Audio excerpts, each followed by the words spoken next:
Live from the heartland and the crossroads of America, it's Tony Katz Today. What can America do now to help the cause of Alexey Navalny? What's the most important thing? What are the actions America could take? The first action that we can take is in the United States House of Representatives and pass the supplemental to help Ukraine defeat Russia. That is the first thing that we can do. That is something that is urgent and needed right now. And I would think that the American people should rally and urge Speaker Johnson, as soon as we get back the next week, to put the bill on the floor, the Senate bill that passed in a bipartisan way, and let's vote it out because it will show the unity of the United States and the rest of the democratic world against the actions of Vladimir Putin and what he has done to Mr. Navalny. So if Navalny had not been killed by Vladimir Putin, you wouldn't have to pass the supplemental? We've reached a level of, dear God, does anybody actually understand what they're saying when they say it these days? Do they pay attention? Do they care? Is there any decency left? The way you show support for the family of Navalny or those people who are in opposition to Vladimir Putin is to pass the thing you already said that had to be passed when he was alive. We live in the upside down. And that, Congressman Meeks, Democrat, that's a ridiculous argument. There is no shame. And that's the problem.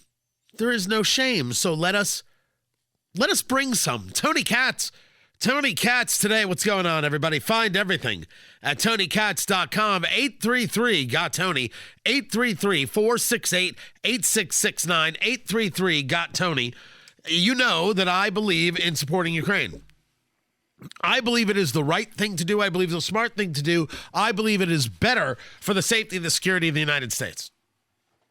Because anybody who wants to say, Tony, it's Russia, it's their own internal fight, they'll take over, Ukraine can't win this, and then that'll be it. That is a position of ignorance. And I want to have the fight because this is the same exact position that would lead one to believe that Vladimir Putin has no expansionist ideas, has no desire for global expansion, has no desire to grow his power base. It is the same ridiculous idea as to believe that somehow Alexey Navalny was somehow a really bad guy and needed to be in jail. Next thing you know, you're going to tell me that Evan Gershkovich of the Wall Street Journal deserves to be in jail too. Everything Vladimir Putin does is a lie. It is all predicated on the need, want, and desire for power and how you get there. And how do you keep people from trying to take you out of power? And you do that through fear and intimidation. You know how many people want to have sent me, Tony, just look how much nicer the subway stations are in Russia than they are in the United States. You send me that Tucker Carlson nonsense? I don't care how pretty a subway station is. Do you want to live in a country where people are killed because they politically disagree with you? Now, the argument that has people upset is, well, dear God, look what's happening in the United States. Two things worth noting here. This is a conversation about Trump.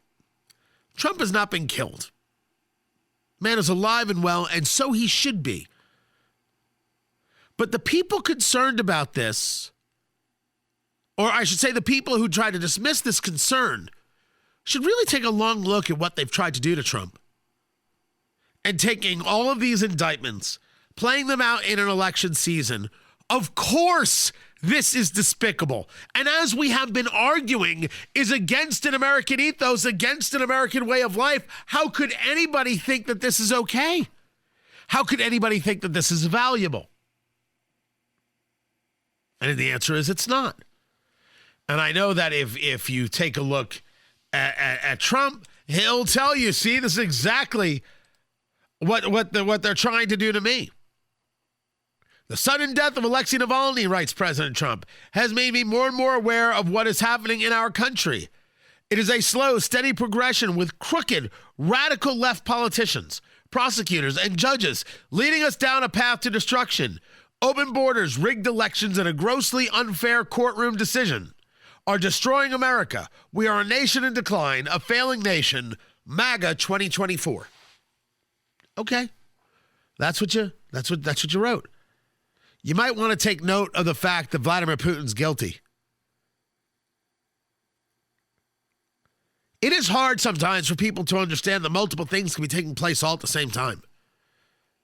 There is, without any question, the reality that we have a Democratic Party that is completely willing to not only beat up the Constitution, but pretend it doesn't exist. Doesn't exist. Sorry. A little bit of the cold is left, so I'm pluralizing. I apologize for that. We have a Democratic Party willing to abuse the power. You don't think the DOJ has abused its power? Well, of course it has. Everywhere you look, this ruling against Trump, this wasn't the DOJ, this was this court in New York, the Attorney General, Letitia James, who ran for office saying, I'm going to go after a citizen. $350 million ruling. I'm going to get into this a little bit later, but people are okay with this? Can we discuss how completely unattached you are to a rule of law and decency if you think this decision is okay?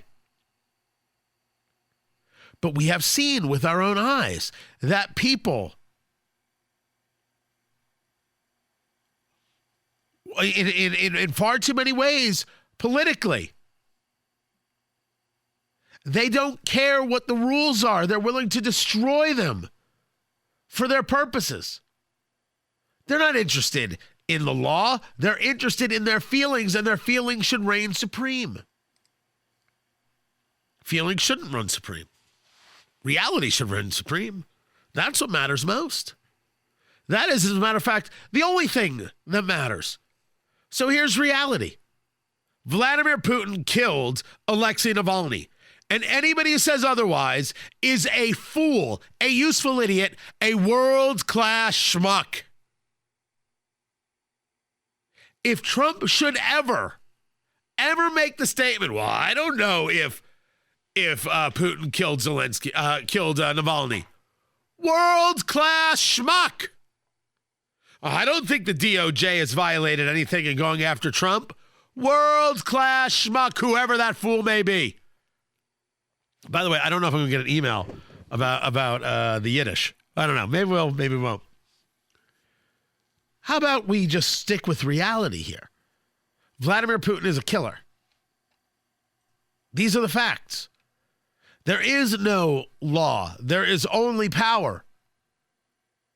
Power corrupts, and absolute power corrupts absolutely.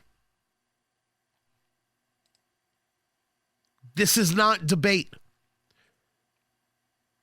The idea that I have to now pass aid in Ukraine to show unity against Putin is simply not a rational position. A rational position is we want this aid for Ukraine so Ukraine has the bullets to fire against these Russian soldiers, because Putin keeps putting soldiers one after another, not caring about human life, and the Ukrainians cannot keep up. There simply aren't enough Ukrainians to keep up with the Russians. That is an argument. How about the other side of the argument? Who said you can't support Ukraine? We said the border has to come first, the southern border of the United States. So how about we just get it done? We finish the wall in the places we said we were going to. We add the technology to be able to monitor those areas that don't have a wall, because the wall isn't necessary from sea to shining sea. It just isn't. And we ensure that we are able to shut down the border as we see fit. As a matter of fact, Joe Biden has said as much. Now discussing the fact that if he needs to, he will engage measures to reduce activity at the border. But wait a second. I thought you needed some kind of special legislation. Had to have some special legislation to do so. Oh, you don't? It's not necessary? Okay. It was never necessary. Never once, never ever. The president has all of the power. He has the purview. Pass these things about the border. They're better for all of us. Then we can do Ukraine. You wanted to tie them together. The answer was no. How many more ways do you need to hear it? This isn't about whether or not we should support Ukraine, although we may have a disagreement about this. The vast majority of people are fine with supporting Ukraine. As a matter of fact, we should support Ukraine. But let's start where we start. Border first. I'm going to listen to Representative Meeks talk to me about unity against Putin. Can I see some unity with the American people? Can I see some unity with the people of Texas who are suffering? All those border towns that suffer. All those Border Patrol agents that aren't able to do their job because they're too busy making sure a child has a sandwich. I'm not opposed to children having sandwiches. I'm opposed to Border Patrol agents who are there to protect the border feeding kids, because that's not supposed to be their job. Show unity with the people of the United States of America by working towards securing the border with just these basic things. Continue building the wall, the money for the technology in the places where there isn't a wall. Let's just start with that. I used to have a list of like 3 or 4 things. Now it's just this. Show America. Representative Meeks can't do that? That too hard to figure out? That too hard to get done? By the way, a reporter asking President Biden, this is with the helicopter in the background, whether Republicans are to blame. Mr. President, would you go as far as to say that Alexey Navalny's blood is on the hands of House Republicans right now?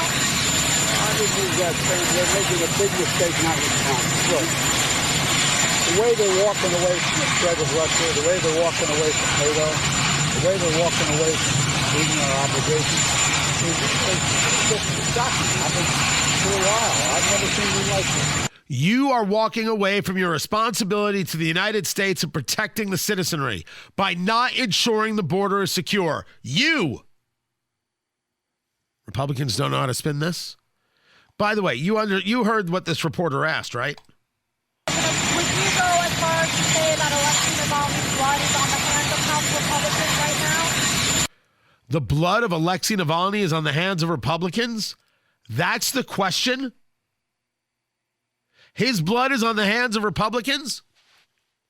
I don't know who the reporter was, and I don't know the network, but any Republican who does an interview with that network is out of their mind. The Republican Party in unison should tell the reporter to go to hell and the network to go to hell. The blood is on the hands of Vladimir Putin. Where in the world would they even think of getting this idea of blaming the Republican Party? And the answer is Representative Ted Lieu is already blaming Trump. So I agree with President Biden that Russia is responsible for his death. Also, what happened in the few days leading up to his death? Well, we had former President Donald Trump essentially say that Russia should attack European countries. That is crazy. That is traitorous language. Russia certainly was listening, and I think they thought, hey, we now have a green light to do all sorts of crazy stuff. And if Trump were to be president, Putin would have even more latitude. Some responses? Russia has funded terrorism. They are a state sponsor of terrorism. The State Department could designate Russia as a state sponsor of terrorism. In addition, I'm done listening to you. What does any of this have to do with Trump at all? At all. How in the world do you get to this idea that Trump is responsible? You sound like a crazy person. Luckily, MSNBC is there to double down on this. A link between what Donald Trump was saying saying, Russia, do whatever the hell you want, tornado allies. Do you think it emboldened potentially Putin? Because to your other point, the day before he died, he looked to be in perfectly good health. He'd spoken with his wife. He appeared via Zoom in some sort of a legal arraignment that he had to do there. We're looking at pictures right there. He was joking with the guards, joking with the judge or an attorney there. He looked absolutely fine. The next day, drops dead? I think it's quite a coincidence. These people are conspiratorial freak children. But anything to blame Trump, anytime. There is no question that the abuses of the DOJ are the things of banana republics and of authoritarian governments. And yes, Vladimir Putin is an authoritarian. This goes without saying. But to not recognize that Vladimir Putin is the reason Alexey Navalny is dead is nuts. But to think that funding for Ukraine is the only way to respond, no, it's not. But if you want the funding for Ukraine, start protecting the border. And if you want to talk about where you're supposed to show your fealty and where you're supposed to show your connectivity and where you're supposed to show your respect, it's for the American citizens, Congressman Ted Lieu or Congressman Gregory Meeks or President Biden. Support Ukraine, sure, but America first. That isn't difficult to figure out. I'm Tony Katz. I should actually give a warning. Progressivism that's going to make you lose your head. And if you say to me, Tony, listen, man, we get it. You're on the political right, but every single story is like, if the progressives wouldn't be so criminally insane, I would have less stories about this. But this isn't about, oh, look at what they're up to now. It is, can you believe they're still up to something else? And every single thing is about how I live my life, how you live your life. Maybe if we were left alone, these wouldn't be stories that we discuss. We would discuss other things. But when they are stories about how we live our lives, how dare anybody be upset that we notice? This is what makes the entire conversation about culture wars so great. Tony Katz.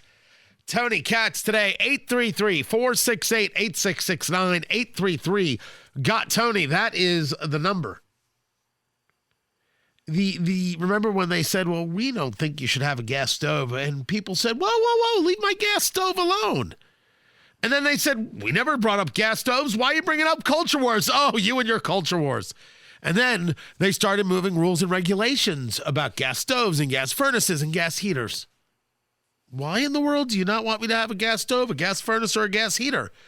Is it because an electric stove, an electric heater, an electric furnace is easier to shut down, to regulate, to decide when and where I can use the power? And you say, oh, see, culture war. You think everyone's trying to control you. Well, just take a look at every single bit of legislation you put forward. Well, we're not the ones pushing all these abortion laws. The abortion laws are about the baby in the lady. And by the way, it is a baby. And by the way, it is a lady. Oh, you can claim that her name is Steve. From now until the end of time, that's a woman. Steve is a woman because only women get pregnant. Don't need to be a biologist. Don't need to have any fancy degrees. I need no college education whatsoever to know for a fact that only the ladies make babies. And if you tell me, well, men can have babies, ain't nobody got time for that. Because they don't. So now that we've got that out of the way, let's move ourselves over to Minnesota. Well, that's just great. Just wait till you hear it. Wait till you hear it. Calm down. Settle down. Well up. Democrats seek to eliminate belief-based vax exemptions for families enrolled in daycare. What you just said is one of the most insanely idiotic things I have ever heard. But let me explain. You see, the problem is that these child care facilities, they have a right to protect and defend the children, right? They got to keep the children safe and healthy. And then there's these parents out there, these just awful religious parents. Ooh, you suck. That don't believe in certain, vaccines, and they don't want their kid filled with these vaccines. Now, if you ask me if I think they're right, the answer is no, I don't. I don't think they're right. I've discussed before that when my kids were born, we got with our doctor and we did change their vaccination schedule.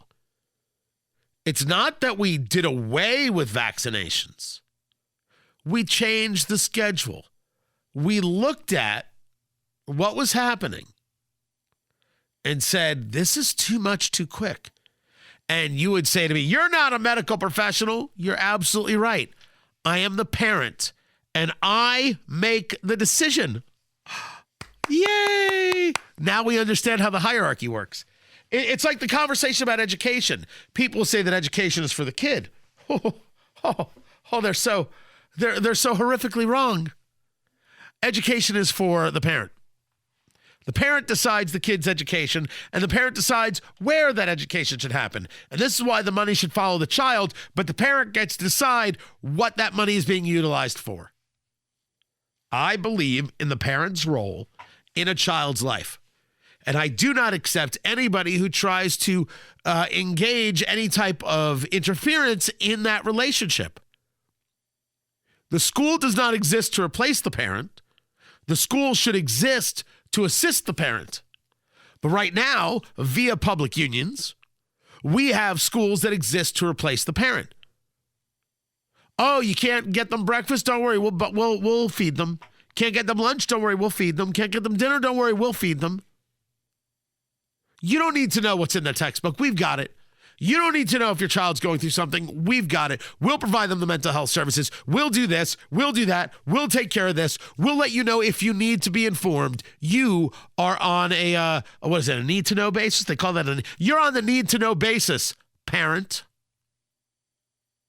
Your job was to drink some Boone's Farm, impregnate the baby carrier, because we don't call them women anymore, and then drop the kid off at school. That's your job.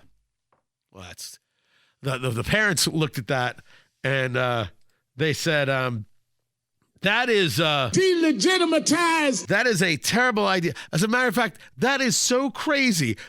You are so insane if you think that. Ding, fries it done. Ding, fries it done. Ding, fries it done. Excuse me. Now, Peter, I'm trying to do a radio show.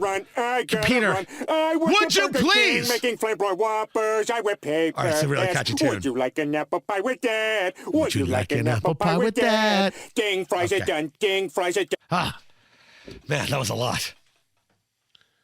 So you have these teachers, these school districts that now want to say, when it comes to private daycare, that we should eliminate conscientiously held beliefs as a protected immunization exemption that private daycares are forced to honor.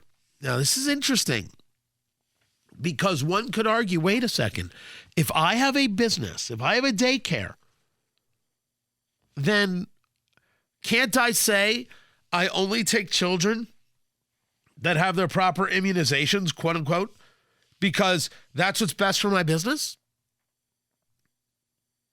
I would think that that's an acceptable thing. Just to start a conversation, that would be acceptable.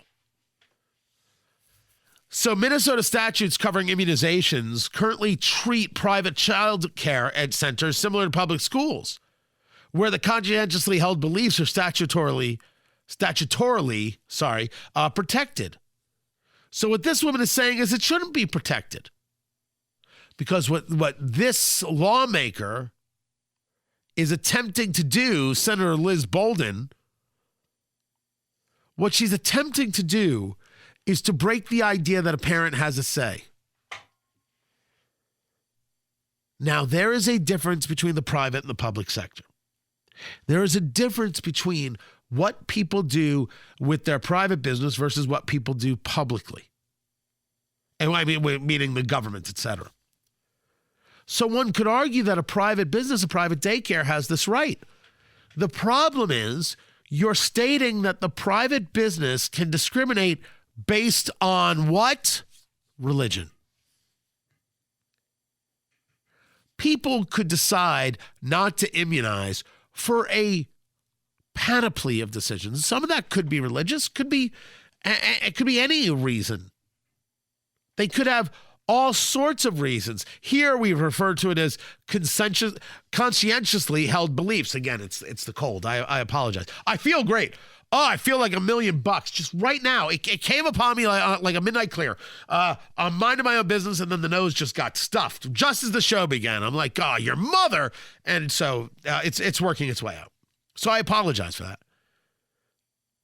But if I hold a belief and the private business is there to care for the kids, can they tell me that my beliefs don't fit into their cycle? Now, I must say that without hearing a more convincing argument, my answer is absolutely. Absolutely. Let me give an example.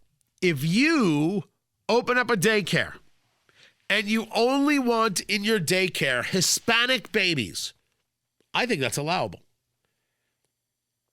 Let me go a step further. If you have a restaurant and you only want to serve people who are Hispanic, I also think that's allowable. I get it. This seems to get people kind of nutty. Do we believe in a free society? Yes or no? Do we believe in a society where people get to run their business as they see fit?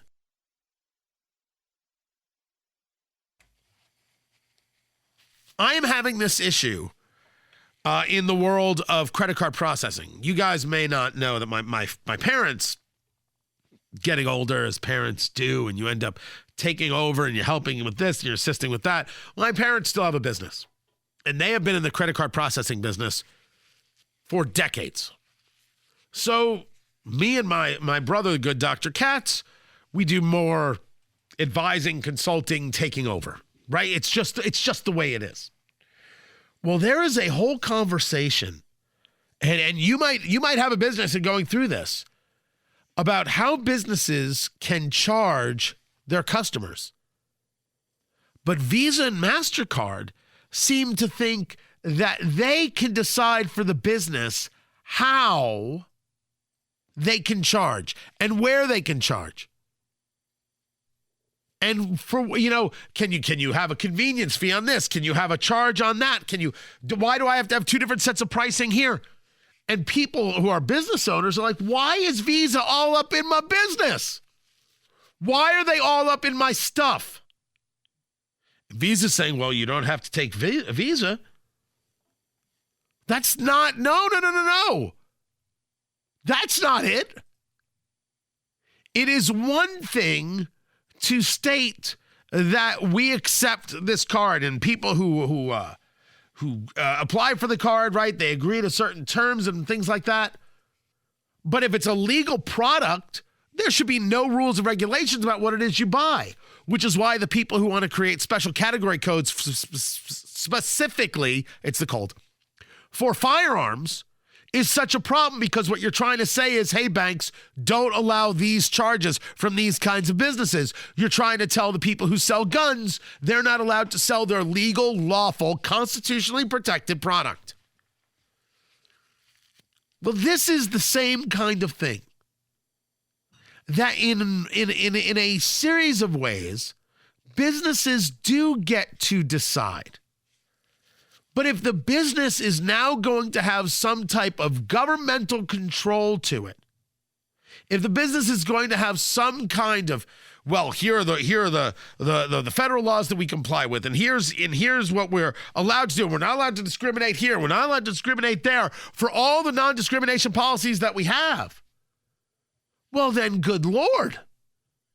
Why do you, as a child care group, get to discriminate against people who have a conscientious belief?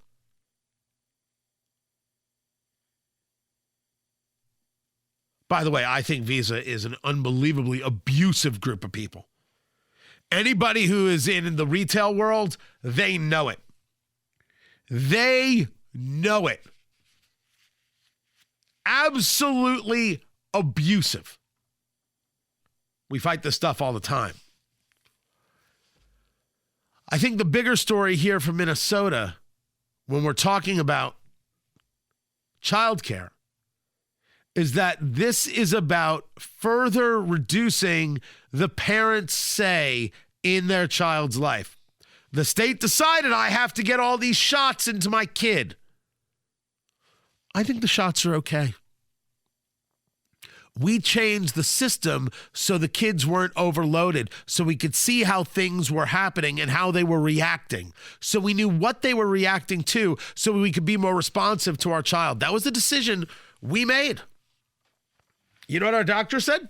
Well, that's cool. We can do this. And we set up a whole system. Some lunatic out there wants to tell me that's bad parenting? Feel free. I'm not paying any attention to you. It's my kids. What does it matter?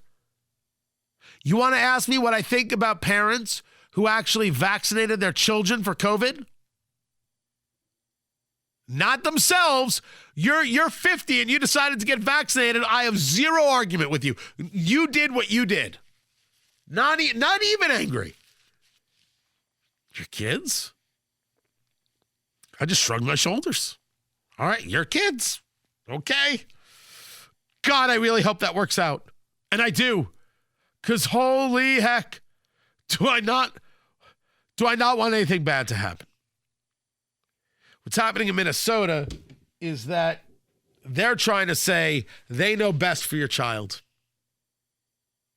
Can a business make a decision? Well, I usually tend towards that. But what they're saying is parents, when it comes to education and when it comes to being able to get it, they can get the public education as long as they follow all these rules that we decide for them. Whenever I see things like this, it reminds me to break the teachers' union in two. Dismantle education as it exists right now and start again. Because the parent right now is not fully in control.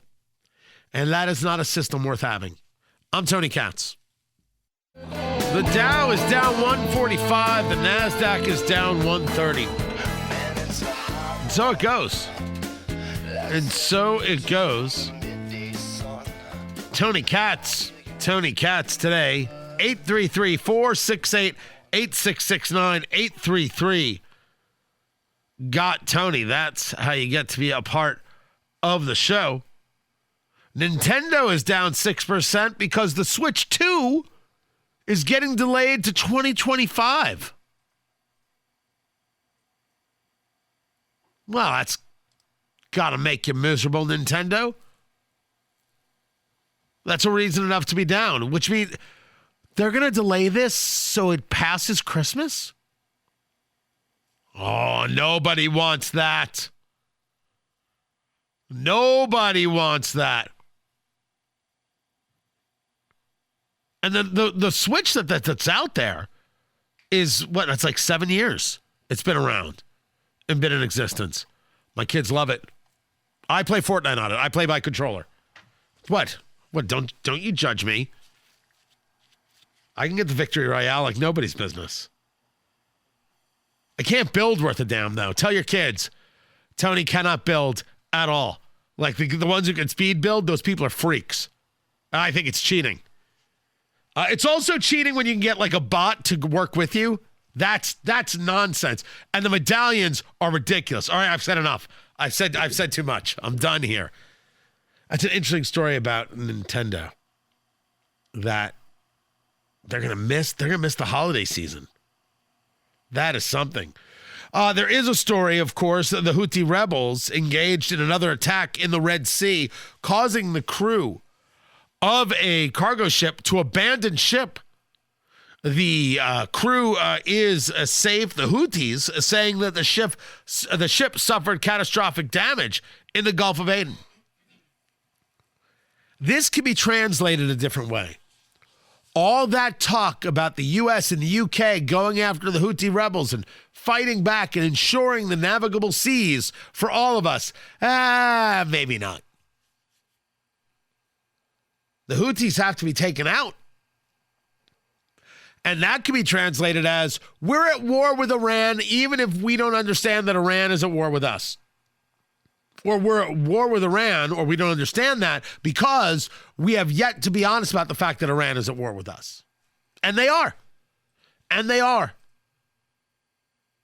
So is our plan to continue to believe that somehow this isn't happening, the U.S. striking back?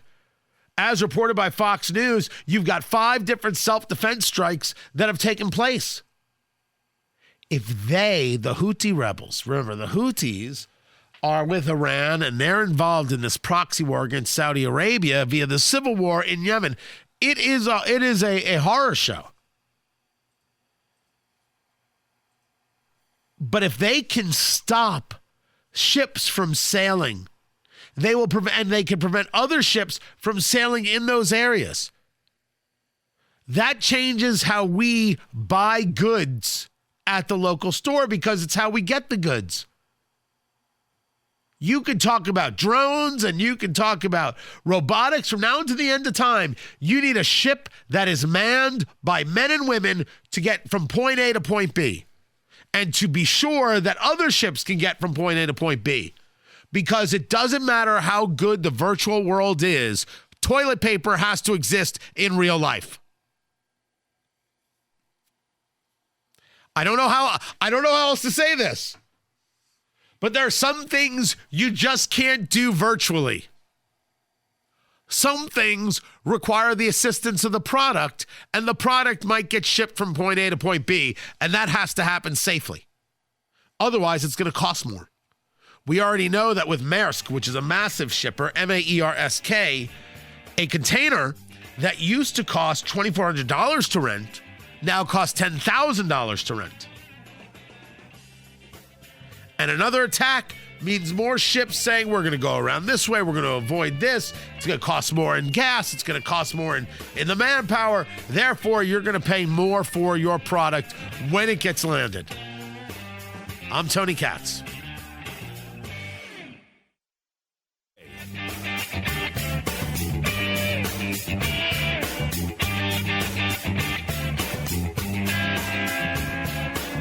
A shot of economic reality. I thought this was interesting. It was a post I saw on X by Aaron Wrenn, who's, I don't know him personally. He's written a book. He's got an interesting cat on conversations about civility, and I certainly don't agree with him politically on a whole host of things. But he posted on X, right? It used to be Twitter. Should still be Twitter. The whole name is ridiculous.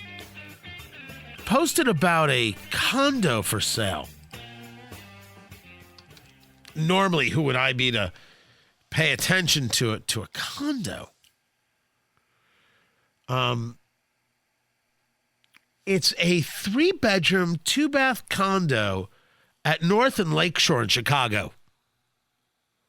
Many of you know Chicago. You know the area I'm talking about. Tony Katz. Tony Katz today. What's going on, everybody? 833-468-8669. 833-GOT-TONY. Give a call. Love to talk to you. This is a condo that was it right near Chess Pavilion? Was that right near the museum? North Boulevard and Lakeshore, yeah. So near North Side, south of Lincoln Park. That's as good as I can do, looking at a map, understanding Chicago. It's a 3-bedroom, 2-bath, 1,850 square foot apartment. I'm looking at the pictures right now. It's got a little bit of a view. The kitchen has marble. It has a washer and dryer. The washer and dryer actually in the kitchen. Very European. It's a nice looking place. It is a nice looking place that has got the view. It's been mostly redone. It's got a little bit of an urban touch, urban feel to it. It sold for $393,000. That would make me stop as well. Exactly how much is Chicago on fire? And can we take this and apply this as a conversation about cities writ large? That they're all on fire. That there is a massive push to get out of the cities as quickly as one can. Who can stay? In what world would a 3-bedroom, 2-bath, 1,800 square foot condo in Chicago, in an area you wouldn't mind being in, go for less than $400,000? How much more of a story do you need to be told that the cities are failing? That cities across the country are failing? A failing city is not proof that one needs an authoritarian hand. Failing cities are proof that the political apparatus or apparatchik at play doesn't provide a value. I'm going to get into this. I've gotten into this. I've got more to say about this topic. I didn't know I would have a theme. Every now and again I do, and because you find these stories and they're not the same story, but they're kind of repetitive of an idea of a. They're telling you something, I should say. If people don't want to accept that the cities of America have failed the cities of America, well, then what's this? A 3-bedroom, 2-bath condo for less than $400,000. Well, Tony, what that is finally is that it's housing that some people can afford, but really it should be less. And we should make sure that all of these apartments and all of these condos are at prices people can afford. My gosh, there shouldn't be a condo that costs more than $82,000. Best of luck building your city. Best of luck.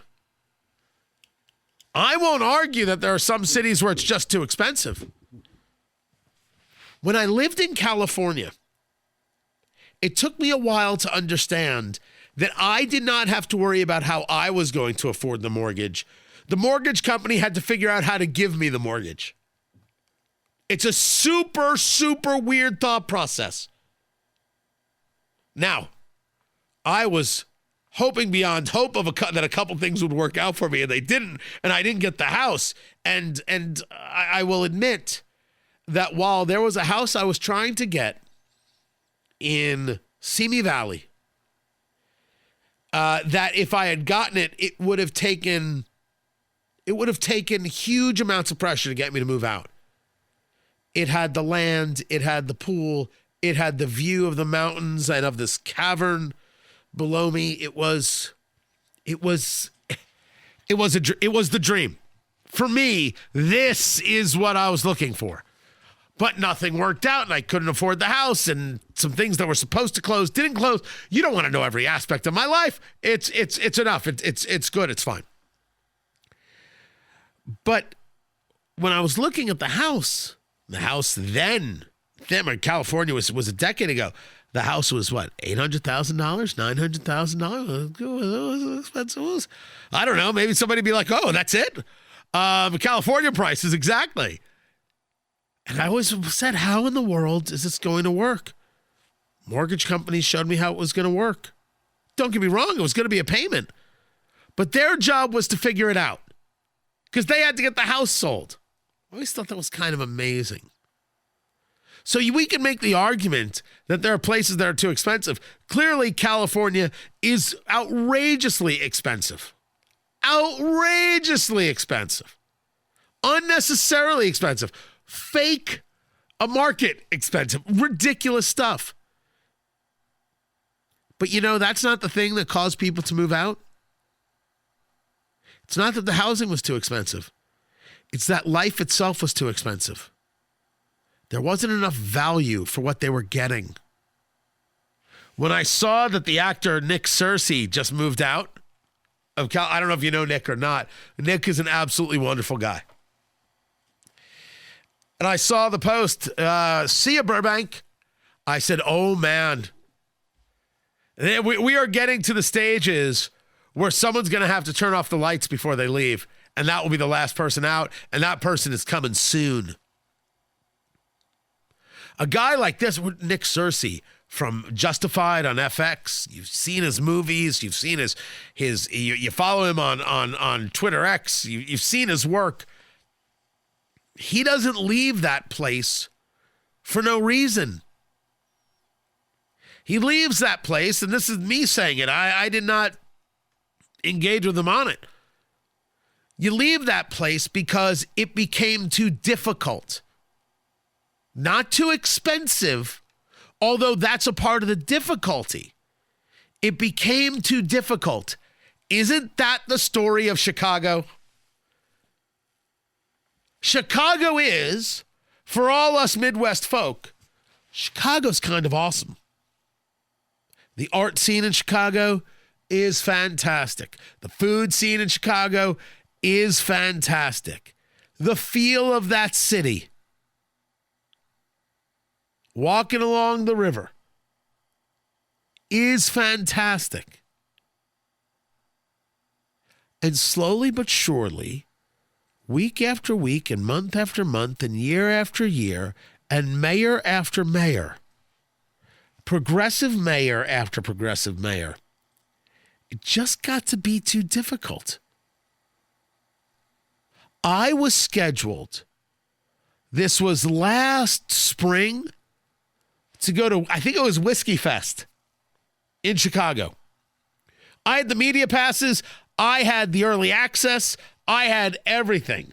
I was going to take Eat, Drink, Smoke, my cigar and bourbon show. Fingers Malloy and I were going to drive up, spend an overnight, get there early, be sipping bourbon, talking to fancy people, living the good life. And then when the time came, we were like, I have no interest in going to Chicago. Whiskey Fest. The bourbon was paid for. Didn't go. When I first moved here, when we couldn't afford real vacations, we would take the kids and we would do a weekend in Chicago. Usually in a place that had, the hotel had an indoor pool.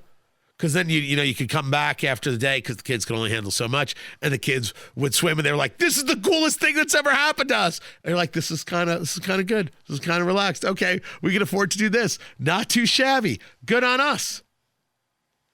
The last two trips, the last two times we've thought about it, I should say, we were like, nah. My youngest and I once drove to Chicago for Garrett's popcorn. We drove, grabbed the popcorn, drove home. Didn't even stay. Didn't hang out. I think it was the Christmas before COVID. And it was Christmas Eve. It was like 9 degrees. But we drove up for the day to get some popcorn, which is, a fun thing to do. I don't know if we do that today. The cities have failed, and the cities have become too difficult. And that is because all of these cities, whether it be Chicago or San Francisco or Los Angeles or New York or Indianapolis, they are connected by their progressive politics. And their progressive politics make things too difficult. It does not take a brain surgeon. It does not take any level of skill to note the connectivity. Just admit it. Some people will say it's too expensive. Some people will say it's too dangerous. But the truth is, it's too difficult. It's the reason you never go to that one restaurant in the strip center, because it's too hard to pull into the damn parking lot. I got to make a left. I got to go over traffic, and then it's kind of forget it. Let's just go to the place we usually go to. You know how many restaurants fold, go out of business because the parking lot is simply too difficult to navigate? That's Chicago. The parking lot's too difficult to navigate. It's just too difficult. You want to be the mayor of a city? Make it easier. You make it easier by making it safer. You make it easier by ensuring that the basics are handled. Trash pickup, snow removal, things like that. You make it easier by being welcoming. You make it easier by not pushing an increase in taxes or areas that have special tax zones. You make it easier by not saying, hey, criminal element, you're more than welcome. We won't prosecute you. Don't do that. Prosecute the criminals and say we are tough on crime here. Enjoy the streets. Enjoy our city. Have a great time. Knock yourself out. Spend all of your money in all of these cafes and all of these businesses, this, that, and the other, and set up your business here and employ people here. But if you commit a crime, you're going to jail, kitten. That's how we do. Make it easier for people to work and enjoy. And yes, it's true.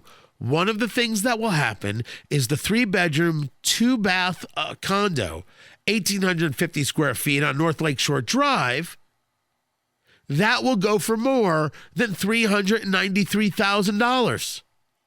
It'll probably go for $600,000. And you'll say, my gosh, this place is unaffordable.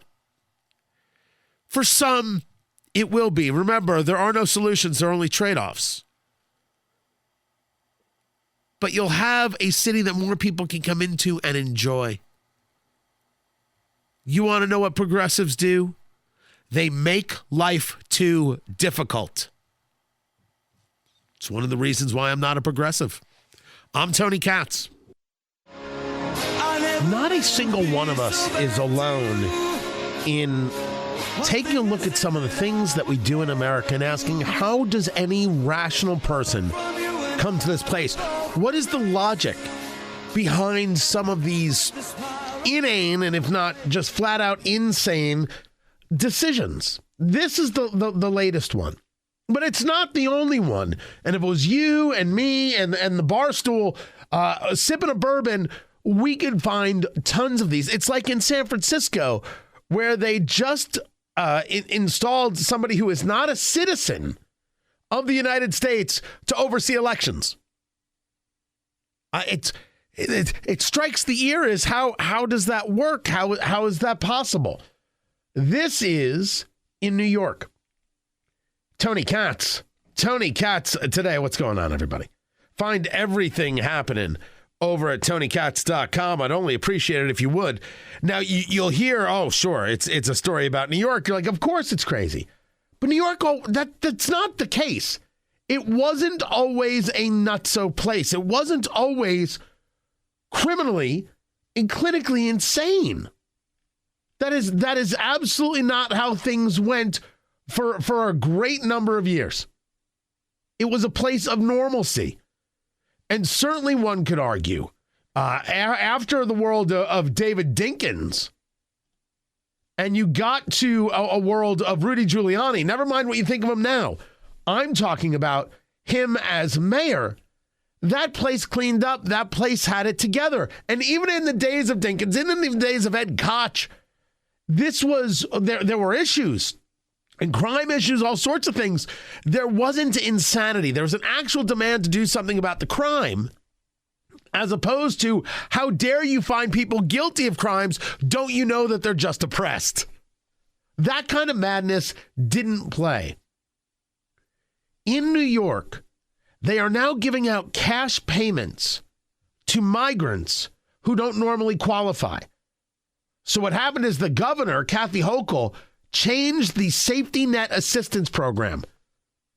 This program that they have to help people, ostensibly, it's a welfare program. It is what it is. And no, we shouldn't be proud of all the welfare programs we have. We should be asking ourselves why so many people need welfare. This would be the standard operating procedure. This would be normal. You don't judge a society based on all of its programs. I think you judge a society based on how many programs you actually need. So the rules got changed in May, and they allow non-citizens who have pending applications for asylum to receive benefits. This was a report from the New York Post, confirmed by the people over at Fox News. You can go confirm it for yourself. So these non-citizens who have pending applications for asylum receive benefits. So they're eligible for these payments. According to a spokesperson, a small portion of the $4.3 billion the governor set aside for the migrant crisis has been used for the payments. So noting, or estimating, I should say, and here's the reporting, 90% of the current migrant population in the state would not be eligible for the benefits under the new rules. Why is anybody? They didn't pay in. So this is part of the insanity conversation. If you are a New Yorker, why would you accept this? Why would this be okay by you? Why aren't you saying this isn't right? Why aren't you saying how dare you? Why aren't you saying these people didn't earn it? These people don't deserve it. Citizens first. Now, someone might say to me, but Tony, that is inhumane. We're talking about children here. I don't listen to that conversation because that conversation is meant to stop a conversation, and I reject the premise. What about the children is a way of saying, screw these people. And these people are the ones who paid in. What about the children is clearly stating that you should not have a say. Others should not be able to speak out. Just take what it is.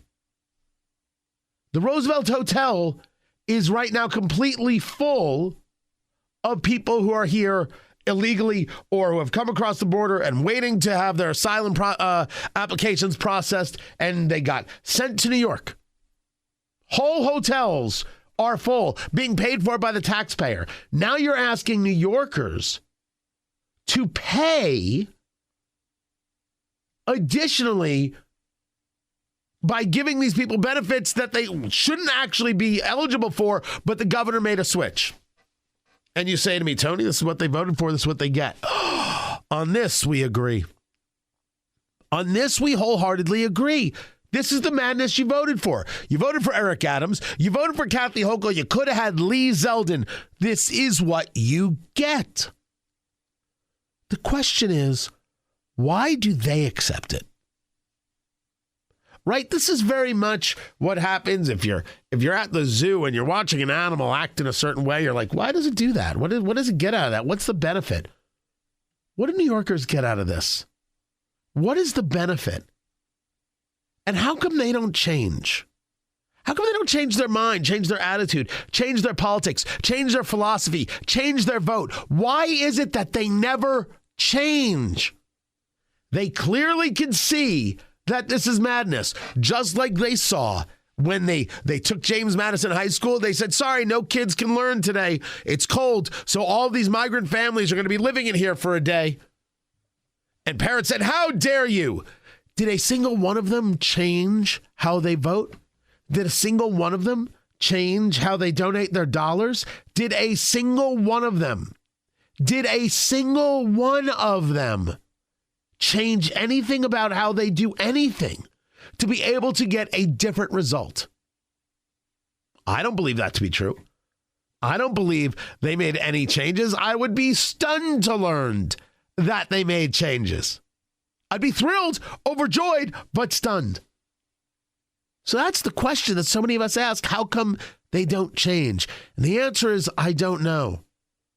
But I think we should learn from that. And when politicos don't treat us right, and when the agency class wants to abuse us, I think we should change and not allow that to happen. Find everything at TonyKatz.com. Tomorrow, everyone. Take care.